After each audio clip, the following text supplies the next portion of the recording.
Crispy Bacon, back with another build for you. This is a hilariously high DPS Titan build that I call Divine Comet. We are going to be doing some insane damage by combining Breach and Clear, Divinity, Lasting Impression on a rocket launcher, as well as the Titan chest piece, Kuros of the Falling Star. There are a few moving parts for this build when it comes to mods, but first let's cover the main damage combo. The main goal here is to debuff our enemies by using either the Breach and Clear grenade launcher or Divinity, and then combine that with a Lasting Impression rocket launcher or our super from the Striker Code of the Missile subclass. It's important to note that Breach and Clear and the Divinity debuff do not stack, so you can only be getting the 30% damage debuff on your enemies from one source at a time. In the current sandbox, the Breach and Clear mod with the grenade launcher is going to be our main debuff source, but the Divinity still has some uses in this build and will become the main source of debuff after Breach and Clear is no longer a mod. So our main damage combo here is going to be shooting an enemy with our rocket launcher, switching to our Breach and Clear grenade launcher, and then after having procced Breach and Clear, all of our weapons will be reloaded. It's at this point we actually switch to Divinity, charge up that 30% damage debuff on our enemy, and then once you can see that visible blue bubble, we actually switch back to our automatically reloaded Lasting Impression rocket and shoot the Divinity bubble, which has a very interesting interaction.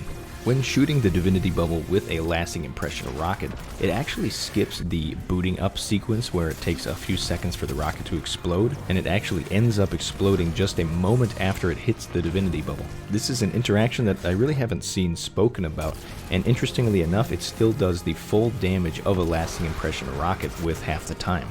The higher damage from the Lasting Impressions rocket, as well as the 30% damage debuff on our enemy, is going to mean that those rockets are going to take a huge chunk of health out of any enemy we shoot it at. But more than that, all of the damage we have so far isn't even taking into account any offensive damage bonuses we can get, say for example taking Weapons of Light from a bubble, standing in a well, or the high energy fire mod, which we'll talk about in just a bit. So this build is fantastic for any solo content, but when it comes to endgame content, the point of this build is to use it when your team requires a Divinity, because you can actually shoot a Lasting Impressions rocket, switch to Divinity, start shooting with Divinity to create the debuff bubble, and then both give your team that 30% damage bubble as well as get a ton of damage from that initial Lasting Impression rocket without wasting any of your team's time. Most of the time, whoever's running Divinity is going to have extremely low DPS, but with this build you can both be helping your team while also giving yourself a huge damage bonus when it comes to both Lasting Impression rockets as well as Thundercrash. Using Divinity into a Thundercrash can allow you to keep up with your teammates' DPS while you're the Divinity main, even without firing a single shot from any other weapon. This setup is really good for Taniks and Atheon, where they have difficult to hit crit spots. You can give your teammates that easy to shoot 30% damage bubble, but you can also use Thundercrash and Lasting Impression rockets to keep up with their DPS. The other main use for Divinity with this setup is that when you debuff an enemy with Breach and Clear, you have 10 seconds where you cannot debuff any other enemy again. So if your first target happens to die, you actually can't use the Breach and Clear mod anymore until that timer is up, so you can actually use Lasting Impression into a Divinity bubble to help get that damage boost. The combination of having a Breach and Clear grenade launcher as well as Divinity gives you multiple options when it comes to how you debuff your enemy.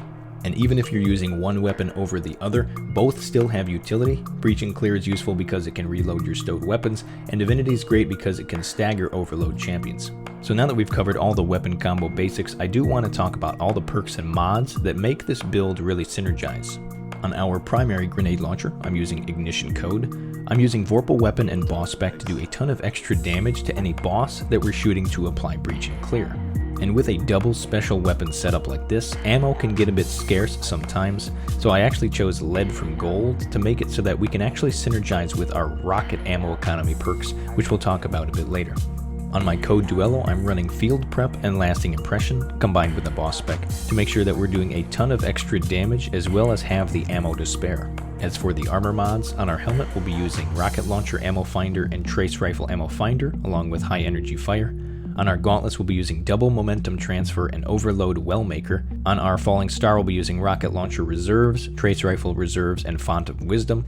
On our legs, we'll be using Rocket Launcher Scavenger, Trace Rifle Scavenger, and Taking Charge. And on our mark, we'll be using a Discipline mod combined with Breach and Clear. As for stats, we'll want to prioritize Discipline and Intellect.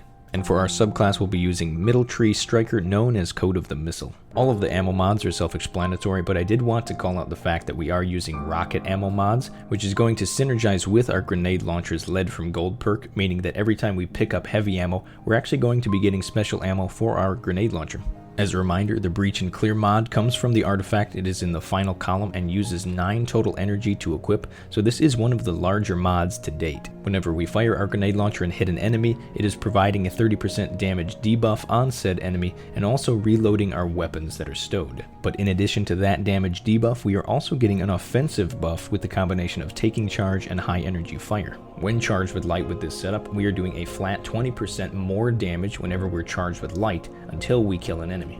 This is fantastic when you're playing solo and you don't have a bubble or a well to combine with. This means that we're going to be doing a ton of extra damage to any enemies and bosses, and we don't even need anyone's help. This is huge when combined with the 30% damage debuff that we're already applying to any high health target. And the last mod combo here is actually going to use one of the newer mods from Season of the Splicer, known as Overload Wellmaker. This mod is incredible, as whenever we defeat a combatant with a finisher, we're able to spawn 2 Arc Elemental wells. We make these wells with no cost to us, which is great in its own right, but also because we're using an Arc subclass, each time we pick up one of these wells, we're going to get ability energy for all of our abilities. Combine this with the Font of Wisdom mod, which gives us increased intellect whenever we pick up a well, and we are getting a ton of ability and super gain all at the same time at no cost to us, aside from killing an enemy with a finisher.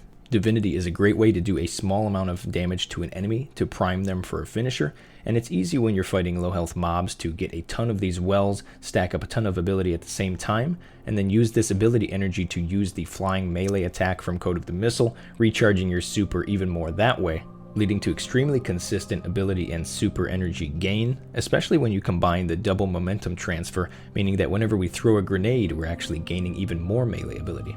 A few more specifics here. For our subclass, I tend to use Pulse Grenade, as it's a very consistent way to increase our DPS and activate momentum transfer. And then for our Barricade, I went ahead with Rally Barricade, because when we are trying to fire our lasting impression rocket as fast as possible, Rally Barricade is great when you're solo to make sure that you can reload your launcher as fast as possible and optimize your DPS that way. And that really is the end of the explanation for this build. All you have to do is debuff your enemies with either Breach and Clear grenade launchers or with Divinity, shoot a ton of lasting impression rockets at the already debuffed target, and feel free to use the Falling Star chest piece along with your Thundercrash super, combined with that 30% damage debuff, to do a ton of damage. I recommend this build for all types of content. I haven't quite gotten the chance to take this into Grandmaster yet, but I think it would have some decent utility there as long as you can keep up with the ammo economy. But hey guys, that will about do it for this video. I really appreciate your patience in between videos. I'm trying to be a bit more consistent with the video uploads lately, and I hope you enjoyed this most recent build.